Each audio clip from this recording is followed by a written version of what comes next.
Well, what can I say about the Hitman and Her? A late night TV show from the late 80s and early 90s, enabling you to watch other people enjoying a night out in a dance club as you sat on your butt on the sofa? Pretty much.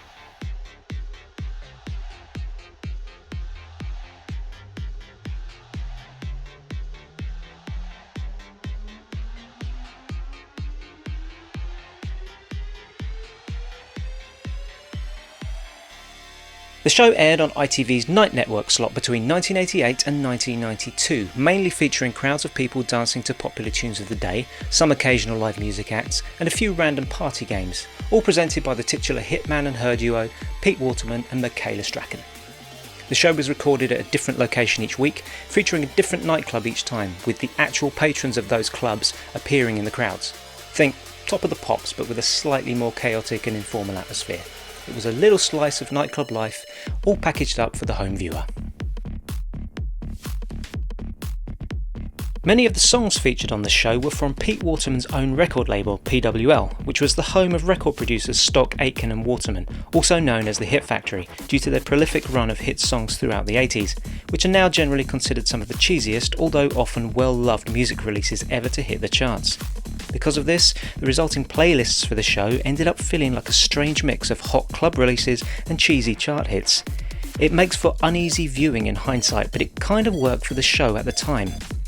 Another staple of the show was stage dancer Clive Donaldson, also known as Wiggy, due to his trademark shocking white wig. He'd often lead the crowds in choreographed dance moves, almost in the style of a Mr. Motivator type character. A very memorable chap, and always a great crowd pleaser. Interestingly, some of the other featured dancers included Jason Orange, who went on to join Take That, and two of the members of boy band 911 before the band was formed. I believe the target audience for this show were people coming in from nights out who didn't feel like going to bed quite yet, particularly as it used to air between 1am and 4 in the morning on Saturdays and Sundays. Now, my own memories of the Hitman and Her were a little bit different from this experience, however.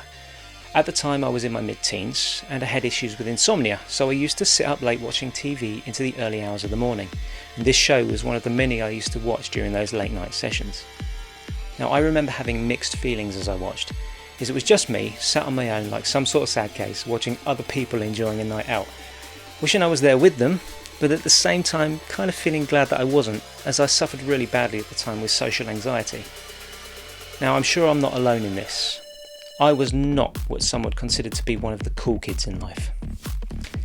Now, I put out some feelers on Twitter when I was preparing for this video, asking for other people's memories of the show, and I did get a couple of responses.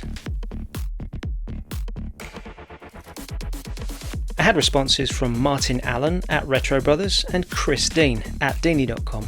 Martin wrote, "I just remember rolling in drunk and watching it, often while eating some sort of takeaway. Pete Waterman always seemed to be sweating." Chris replied, "Wouldn't you, with Michaela Strachan gyrating next to you?" And Martin finished up by saying, "Lol, he was sweating even while standing around and telling people to behave." Now, in my opinion, the reason why Pete Waterman was so sweaty, well, I tactfully blame that on his formal suit and the hot studio lights. If you have memories of the show you can share, I'd love to hear about them in the comments. Did you watch it? Do you remember it? Were you on it even? And were you a sad case like me? Or were you one of the cool kids coming in from a night out with your mates? If you'd like your comments featured in a future Retro Memories video, follow me on Twitter at RetroSteveUK for a heads up on what I'm working on as I'm working on it. It'd be great to include your thoughts in a future video. Until then, I wish you many happy retro memories.